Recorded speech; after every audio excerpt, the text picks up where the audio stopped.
No.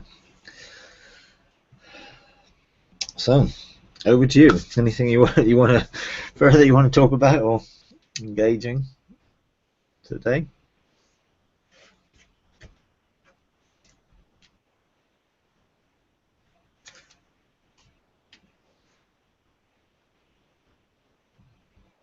Everyone's Well, quiet. well, Susan had mentioned on your, it was on the group that you had last Thursday, which I'm not on. You were talking about uh, when people come in and out of a fellowship and they don't really stay.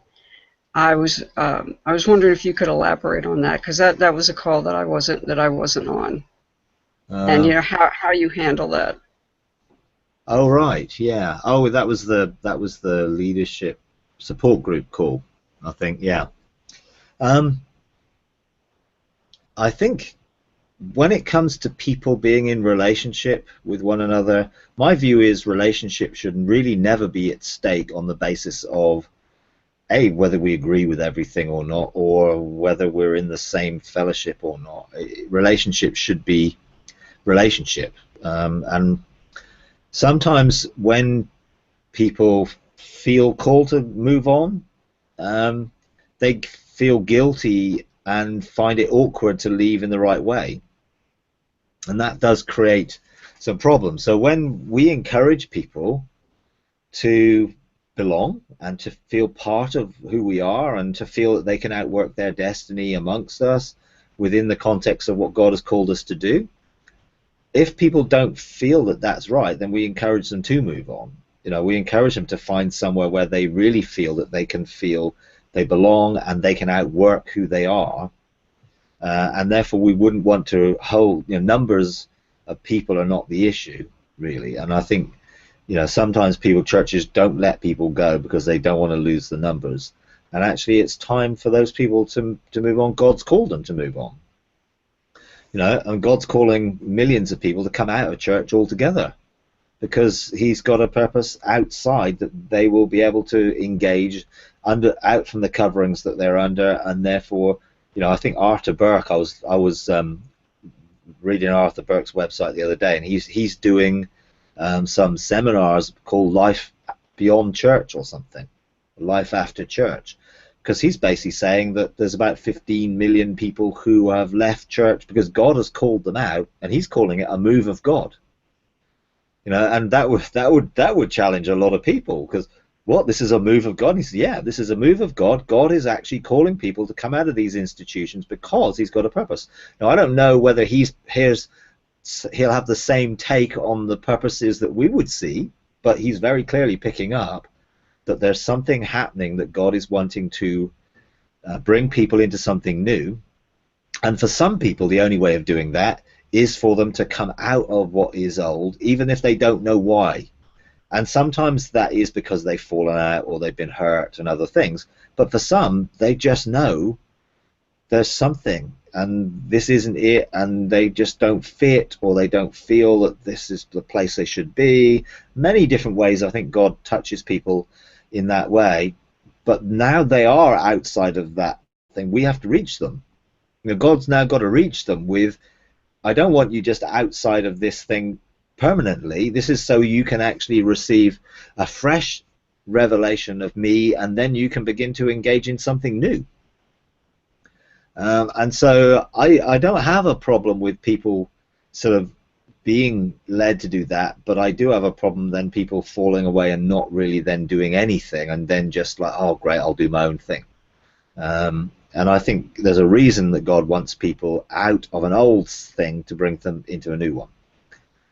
And that really comes down to those who are experiencing something new, to be able to embrace them, reach them, engage them in a very practical way, and actually look to do things with a sense of reaching. And I think to do that, you have to find common ground.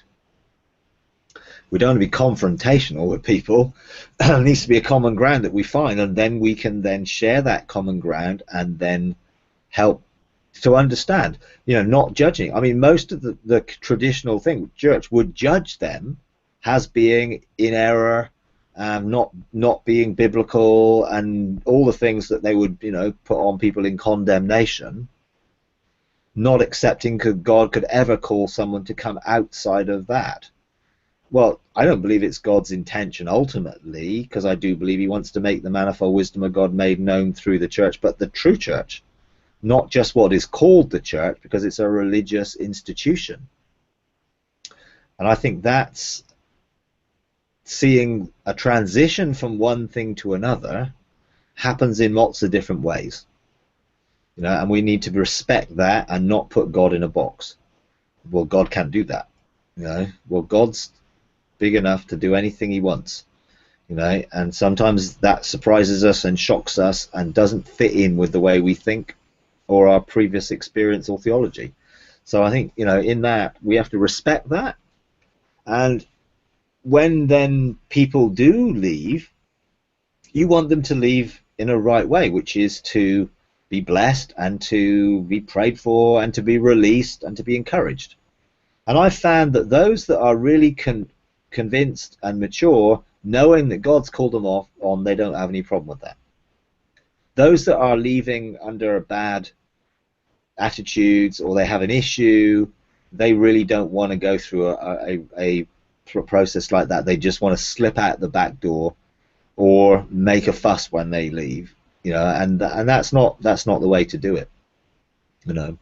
So at certain points of our journey, we come to a point where we know that we're moving into something, and we give people an opportunity at that point to reflect on whether they still feel that they want to move in that direction or participate in that. And then often we will have some sort of prophetic act of something crossing over, and we've done various prophetic things in which we will ask people to demonstrate their willingness to continue with that. And if they don't want to, that's no problem. Sometimes we say, okay, people are on a journey, and some people take longer to get to the point where they feel able to go to a next step or something. And sometimes it's like, no, actually, this is a point where I feel we need to move somewhere else. Now, we've not had many people like that, but when we have, there is a big difference between those who did it the right way and those who weren't prepared to be prayed for. And we will always ask, if you're going to leave, can we bless you and pray for you and release you properly, and because we want to bless you genuinely, and some didn't want to do it, so it's like, well, we can't force you, but the offer's there and we would really like to. I think the main thing is making sure that if there are issues, that you have at least tried to find out what those issues are, so that you're aware of what some people are thinking. Not in any way to try and answer their arguments or their issues, but just to understand. Because we don't want people to have issues that maybe we can address and deal with and recognize, yeah, you're right. That isn't the best thing we've ever done, or actually, yeah, we could be better at doing this. But we're all learning, and we need grace for each other in the process. And so we have again tried to encourage people to share their concerns. Now, my view is, if someone's got a concern and they're really in relationship, well, then why wouldn't they share that concern with the people they're in relationship with? Nothing really should be hidden or secret. If someone is truly, genuinely relationally connected, because if someone has an issue, you would think, oh, I want to find out, I want to sort this out. But some people just don't want to do it that way. So you always have those issues. Those that you actually want to encourage to leave, we give opportunity of doing so, because some people just don't belong. They don't fit. They're continually questioning, and they just aren't in this. And that's not really a good atmosphere for them or others, and it creates discontent, and you just don't want that. But you also don't want to be accused of forcing people out, and that's not what we want to do. But we want to give people the opportunity to leave if they feel led to do so. People coming in, we want to give people an opportunity of understanding who we are so that they can feel that they belong. And that's a process. You know, we give people time when they first start coming and meeting with us. You know, we'd find out, well, where have they come from, and did they have a problem with where they were before? And often, because I'm in good relationship with all the other churches in the town, I go and ask. You know, and they will ask me if someone leaves here and goes somewhere else. They will ask, is that okay? Did they leave? And if they didn't, I'll tell them, no, actually, it's not okay. They didn't leave correctly. They weren't prepared to be prayed for or whatever else. And I'll say, well, that's your issue now if they're part of you, but you need to be aware that, encourage them to deal with whatever issues there were. Otherwise, you're going to face the same ones. Because these things have a habit of resurfacing once the honeymoon period's over and people suddenly start viewing the reality of a new relationships rather than all the wonder of the first stages of a relationship, which everyone ignores all the negative points generally, but eventually they all come around again. But when people come, we give them a sort of an extended period where they can feel that they can observe, that they have an opportunity of seeing what we do, talking to people. We have a belonging process that would be slightly different for people who are new believers from people who are coming from another church or coming out of somewhere where they've not been for a while, whatever. The new believers is like, if they get born again amongst us, then they're part of the family, and we just help them in a simple way to understand how we do certain things so that they can feel comfortable with those things. And then we would want them to participate in Fresh Start. So they do Fresh Start with us, which is a sort of a 6-7 part introduction to experientially engaging God. So it's taken things from a experiential perspective and introducing them gently into a way of hearing God for themselves and encountering God, which we're running 2 Fresh Start courses at the moment with people. That throws up quite a few questions and quite a few things for those who aren't used to that, and that gives an opportunity then to help people through some of the potential issues that could arise, if they see some of the things we're doing, our interaction with the angelic realm, or our activations that we do, in every teaching session that we do, there's always activations. Not every place obviously does that type of thing, so it's helping people. Why do you do that? Well, it's because we want you to engage God for yourself, rather than come into a place where we're going to tell you what to do. We want you to help you to find how God can show you what your destiny is and how you can fulfill it on a daily basis. So we have an introduction to that. At that point, we also would start to introduce them to ministry, because things will come up in the Fresh Start course. Then we will give them a ministry appointment. That might be a LIBUST, it could be any type of the sort of eclectic box of tools that we have that we minister to people with, and depending on what their situation is, that will give them again. And all those are again designed to not minister to people and counsel them and tell them what to do, but to help them hear God. So LIBUSTing is about hearing God, a court case is about hearing God or the enemy. It's all about helping them to realize that they can then move forward in their lives, in their relationship with God, not always dependent on other people all the time. So rather than creating a dependence on the ministry team, we look, and even in through that, is to introduce more of an experiential engagement that people can have. Now we're just learning to start doing these things. We've not got these things fully functioning in place and everything, but we're working on it. Then we will have a belonging booklet that those that then say, yeah, we actually would like to belong, we want to find out more about belonging, well, we'll do this with you. And then that has a link to it, certain teaching sessions online, certain things that people can watch or listen to, that will give them a little bit more insight into the way we do things, who we are, what our vision is, what our blueprint is, what we're called to do. Do they feel called to that, and would they like to be part of that, because we want to help them find their destiny. So, understanding our history, understanding our values, our vision, the way we do things, all helping people to just, do they feel that they belong and part of this family? That's really what we want to, and we will give people as long as they need to find that out without pressuring them.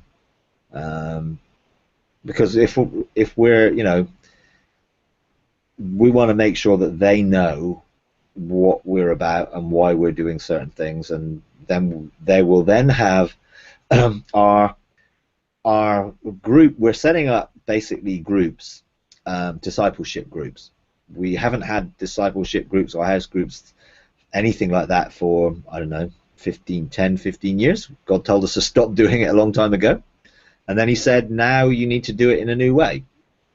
So we're in the process of doing that, understanding what the purpose is, and essentially those groups will be organized around our 12 mountains, and they will be arranged according to the 4 faces of God. And it's like God's shown us a particular way of doing it, because like we were asking, okay, if you want us to do groups, show us how. And he said, well, I've already shown you. Look at what I did when I brought the children of Israel out of Egypt. I gave them some identity by putting them back into family and tribes, clans, tribes, and he showed us that it was like a fractal picture. So when you see a group form, then ultimately it will be part of that sort of 4 faces of God and 4 threes, effectively. So 12 mountains, each associated with a particular face of God and carrying something of that heart. And so that's ultimately what we're doing.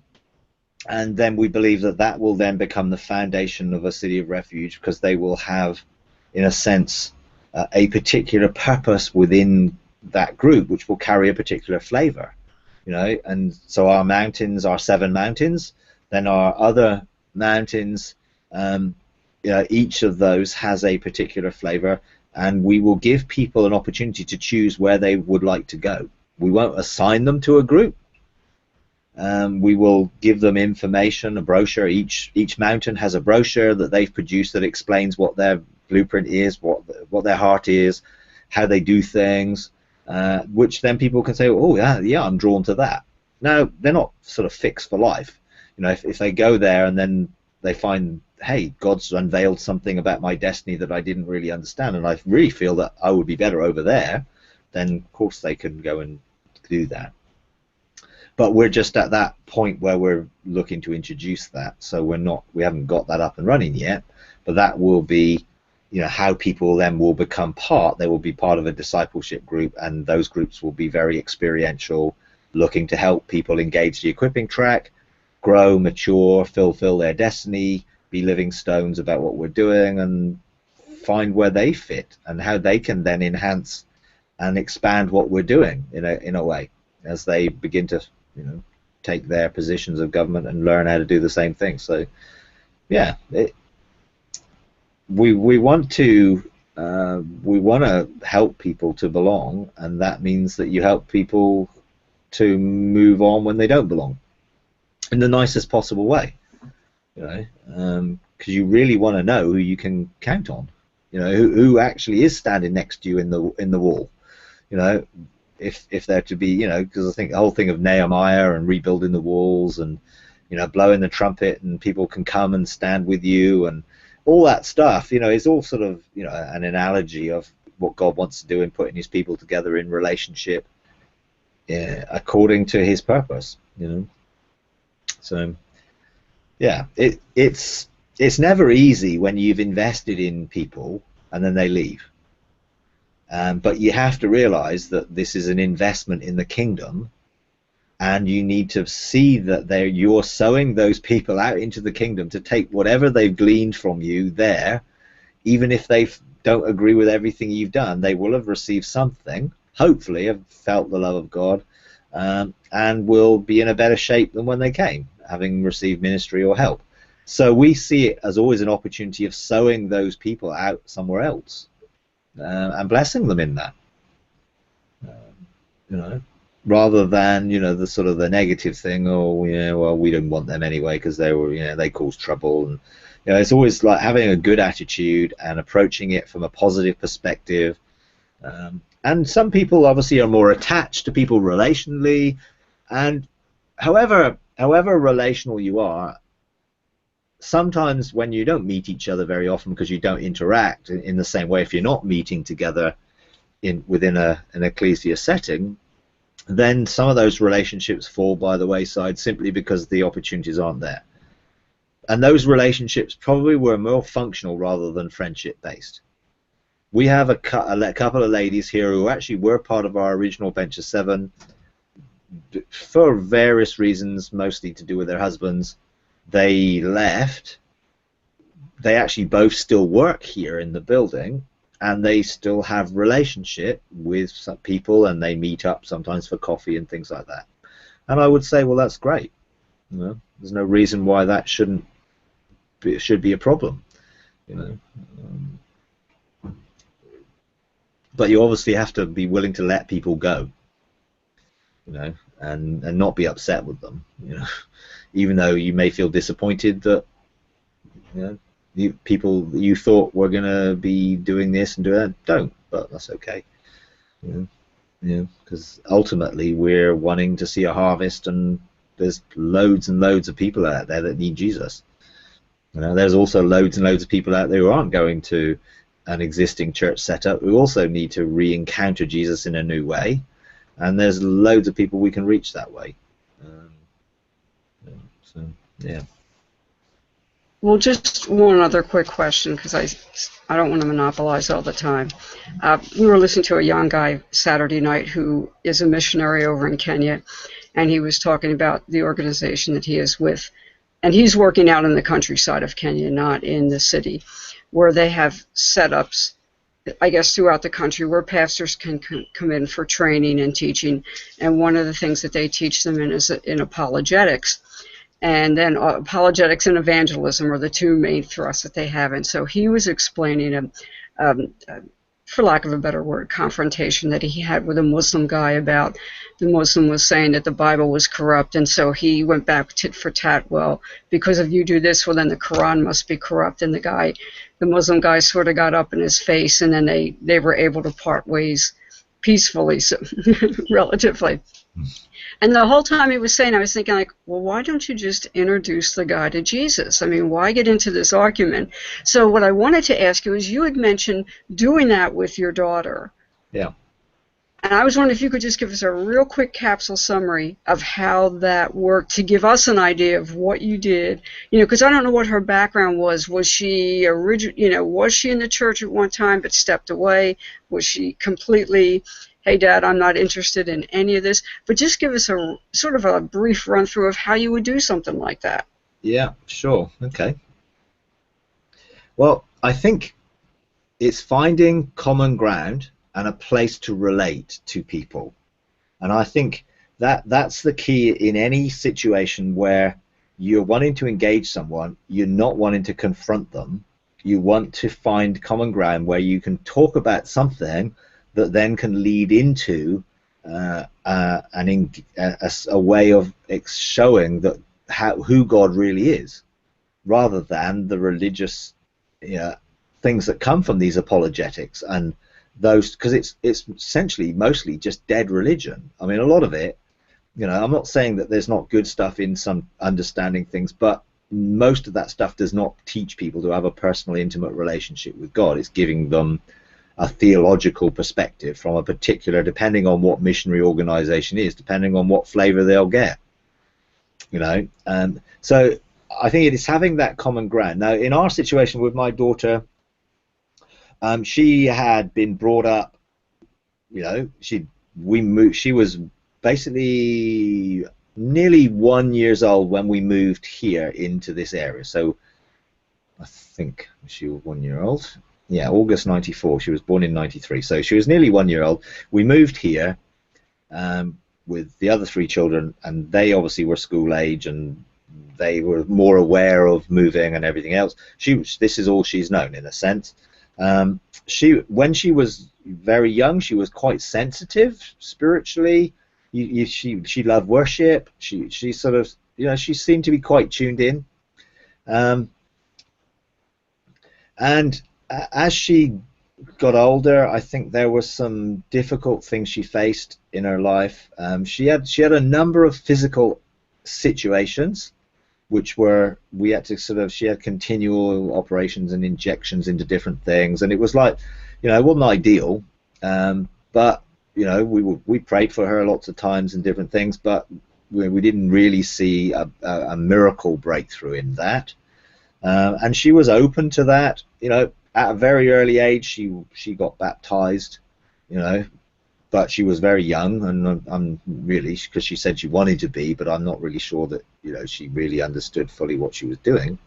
But she, over the years, various things happened to her. She got, I think, emotionally hurt in certain situations at school and different things, and she sort of got to a point when she was like in her early teenage years, that I don't want to go to church anymore. This is not for me. It's like, and sort of got the teenage sort of rebelliousness, and that clashed, and various things that went on like that, which it happens in lots of families, and I'm not saying that I dealt with that the best. It's like sometimes you just struggle to deal with rebellion. Is hard to sort of, and then you make it worse.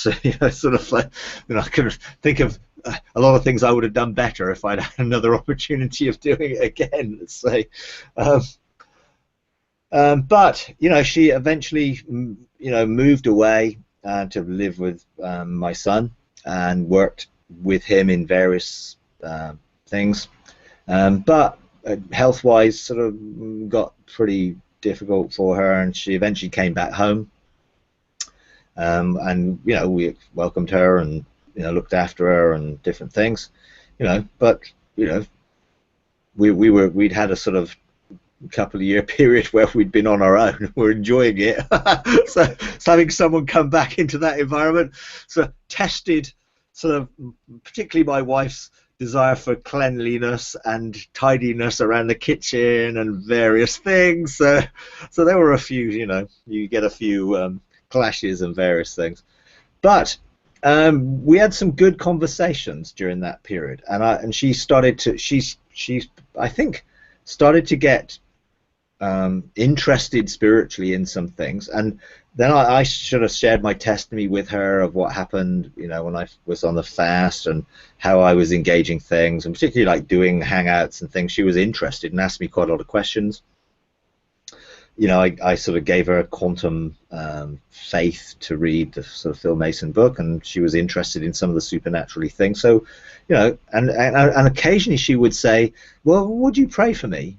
And I sort of like, I just felt, I didn't feel that it was, I said, well, yeah, we'll pray for you, but I just didn't really feel it was the right time, and something, it was like, well, yeah, we could pray for her now, but I'm not sure this is the right time. I just didn't feel comfortable about it. And then she went away locally. She sort of moved in with a friend and spent a few months there, and then that didn't work out too well. So she come back home. So I was like, okay, yeah, she's coming home.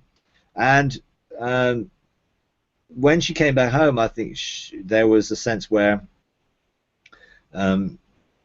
she just sort of began to become more interested, I think. And we never sort of ram it down her throat or anything, but she started asking more questions. And then I think when I went away in April to the States, I think, when I came back, it was like, oh, can I talk to you and Mum?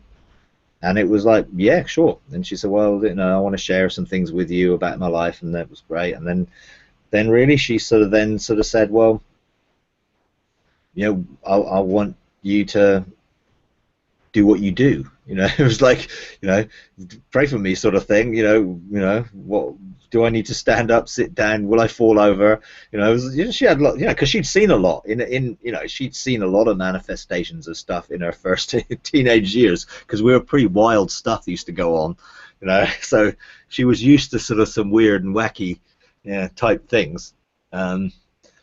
Yeah. And I think sometimes, when Christian families, children of Christian families, are involved in something that's pretty radical, they find it very difficult to be radically different, because it's almost like, well, you're all traditional, we're going to be more radical Christians. But when you're really radical yourselves, they're almost like, well, our rebellion is, well, we won't be anything then. And I think there is a degree where they sort of like, well, you're weird, more weird than we would be, sort of thing, So there was a bit like that. So anyway, so we got to the point where I said, well, okay, look, we want to introduce you to God, and we want to introduce you to him as Father, and we want to introduce you to Jesus. So we're going to do that in a way which you need to engage it. So we're going to do that by engaging your imagination. So we'll encourage you to close your eyes. And I said, well, close your eyes. Can you imagine this? I can't remember what I said. It might be in the front door or something. Just, probably was like, can you imagine what the front door looks like in your imagination? It's just, yeah, I can do that. So it's okay. Well, we're now going to just do this. So I said, think about all the things that you feel about in your life, which are sort of things you wouldn't really want anyone to know about, and all the things you feel that are bad, and things you might have done that you feel quite guilty and ashamed about.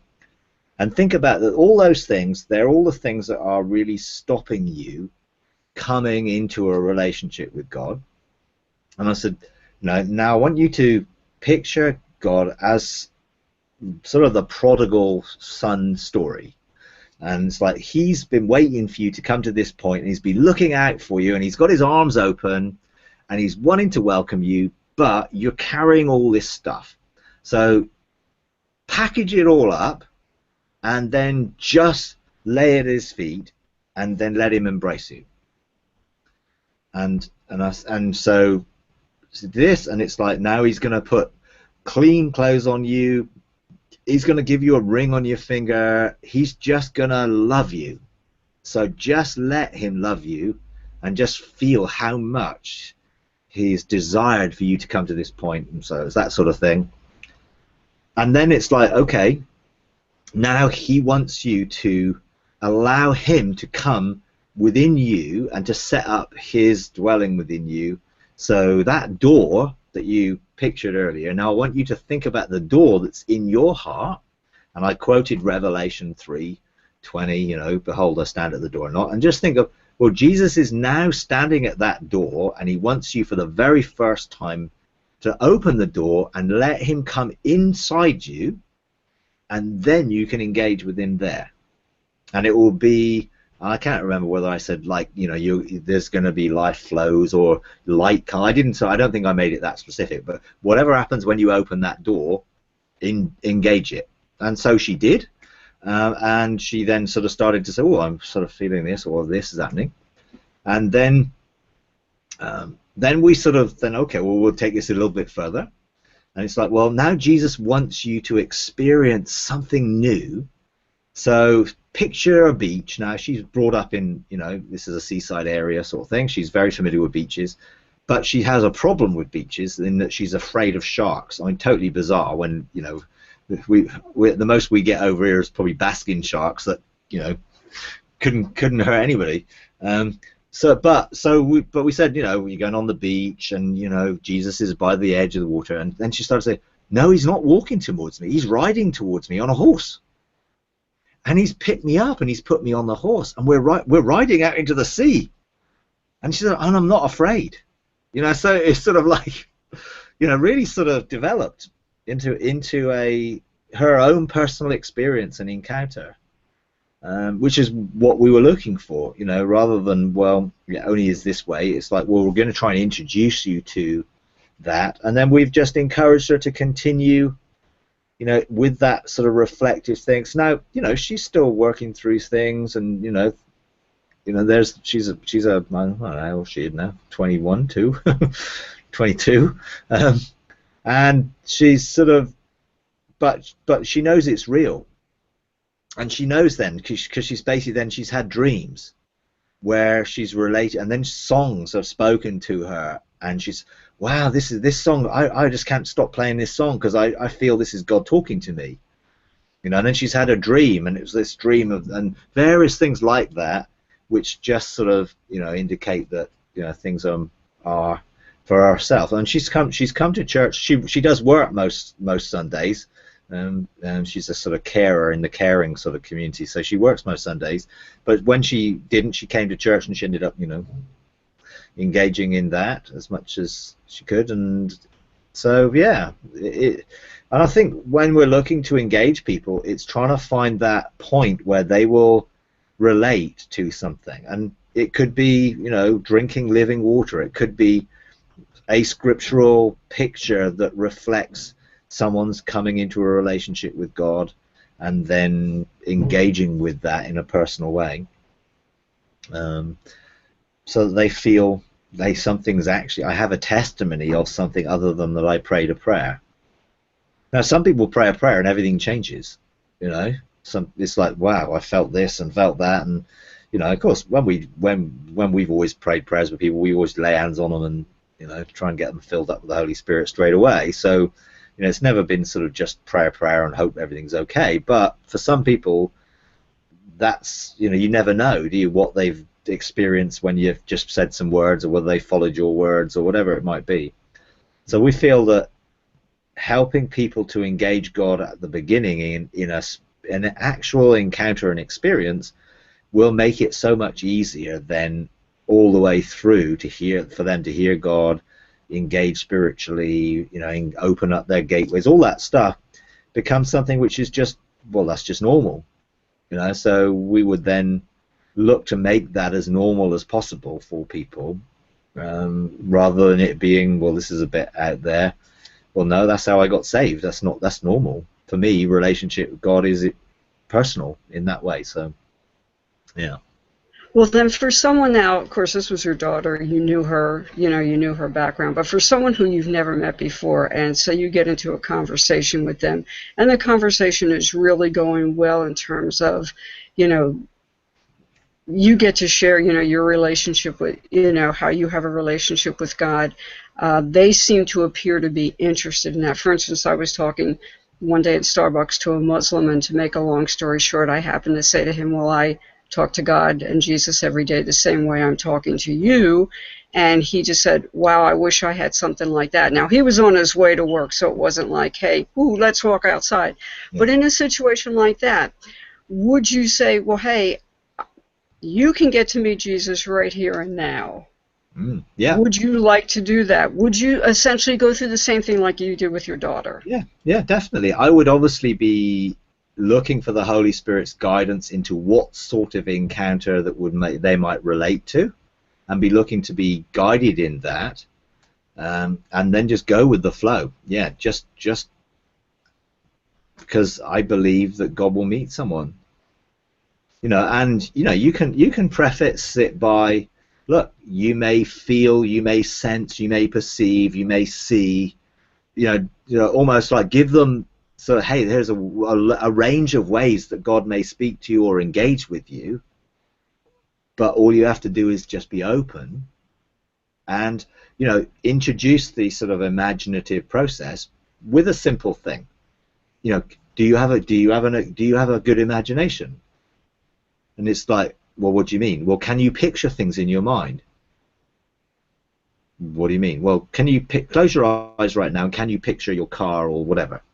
Well, yeah, I can feel it, see an outline of that. I can get an impression of that. Okay, well, something like that will happen when we do this. So almost like, do as much preparation and to make it safe that, oh, well, they didn't see anything, so it didn't work. Well, actually, what do they feel? What did they sense? Oh, I sense a sense of peace. So it's sort of making it as accessible as possible and as non-threatening as possible, but also with the fact that this is okay. You will be able to engage and just go for it. And God may well give you some insights, and you may engage in the encounter with them, and God may show you some things that you may feel appropriate to say, or you just encourage them, and it's like, well, yeah, are you okay? Can you what's happening? Don't be afraid of asking questions. It's like some people think, oh, well, I'll break the spell, you know, so it's like, oh, they'll come out of it. It's, you know, it isn't like that. It says, no, keep your eyes closed, but just, you know, are you seeing anything?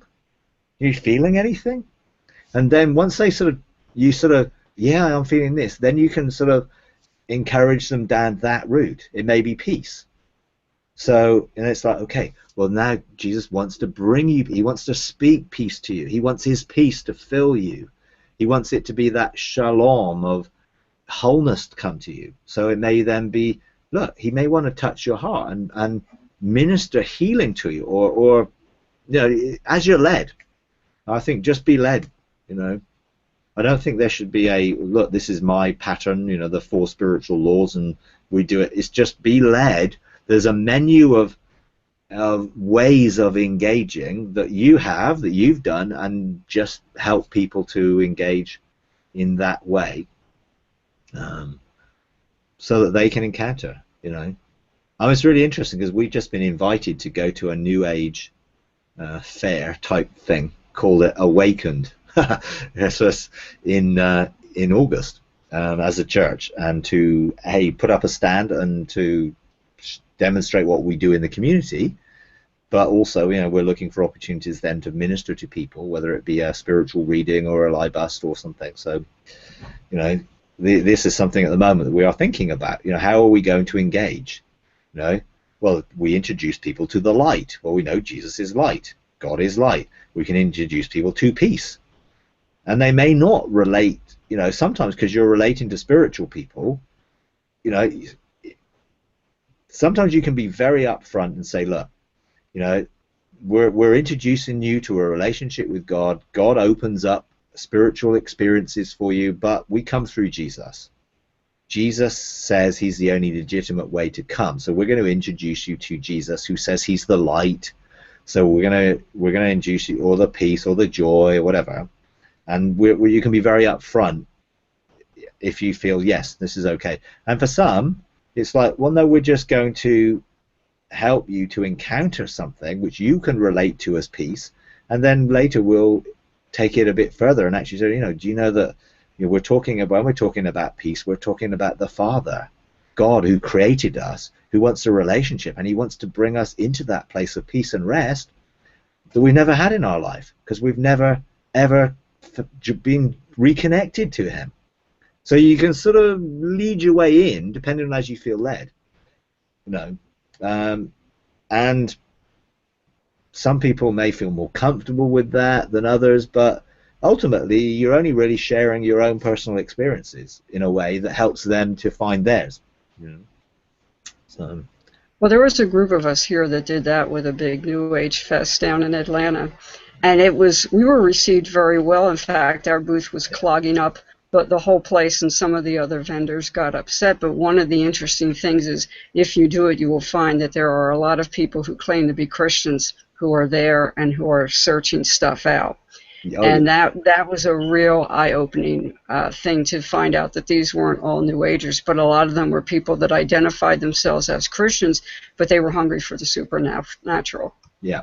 Absolutely, and that's the great opportunity then of presenting that from a correct Christian worldview, rather than, you know, because a lot of people will have been disappointed with the reality that they found within Christianity, because not all of it's very good, is it? So, you know, but that's again a great opportunity then of really engaging people with the true Jesus. You know, and I often use the Philip Yancey title of his book, you know, The Jesus I Never Knew, you know, because religion obscures and perverts really the image of the true God and the true Jesus. And, you know, even introducing people to that God of love and forgiveness and grace and mercy and joy and peace, you know, will be a complete eye-opener to some people who've been brought up on the God of wrath and rules and regulations and law, you know, and sort of the religious spirit that afflicts them really with that. So yeah, definitely is area we need to reach out to people, wherever, whether they're believers who are no longer in church, whether they're still in church, whether they're not anywhere. we've got to have a desire for those that are not in the intimacy of their inheritance with God in relationship. And if we're not interested, then we're not really tuning into his heart, because we must have a desire to reach out to people and do it in any way we possibly can. And I find finding common ground is the best way. Confrontation never really works well. And in common ground, there's always something that you can share and unpack and explore with people, and ask questions more than speak. I find that a lot of Christians, when they get in those situations, they get sort of a can't stop talking, and they don't give chance for this person to ask anything. So it's better to ask and keep asking. Well, what is your journey? What's your history? Do you have any, connection with spirituality? What has that been? How was that for you? And it's like, then you can say, well, some of my experiences have been this. I started off a bit like this, but actually I realized it wasn't like that. Come into something which is so different, and actually use that, and don't think you have to do everything in one go. If you're on a train and you're going somewhere and you're never going to see the person again, okay, it might be good to at least give them an opportunity. But you can always give them your email, or send them to a website or something. But if it's someone and somewhere, don't think you have to close the deal immediately. Sometimes people need time to reflect.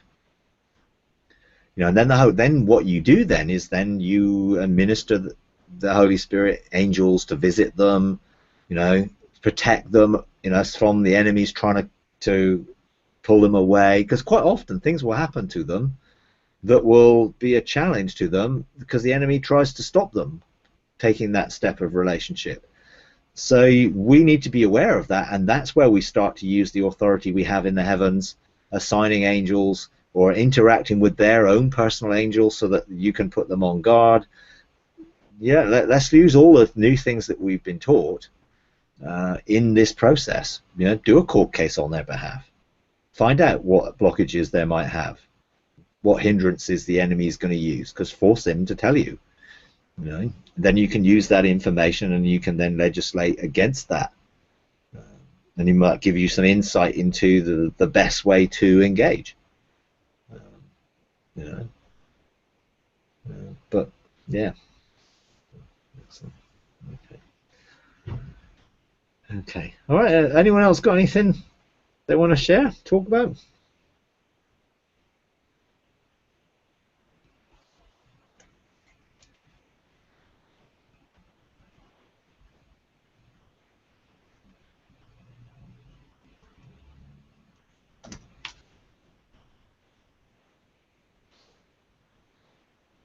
Well, someone's got to have something.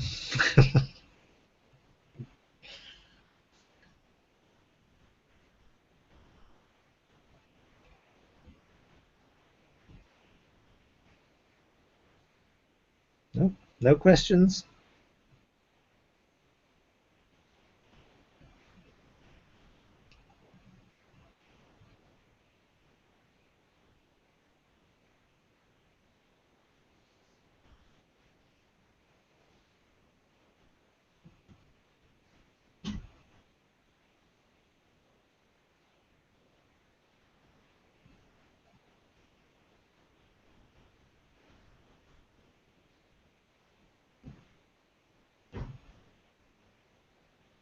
Sure. There's no questions. Well, we can just stop. But okay. Okay, it's all right.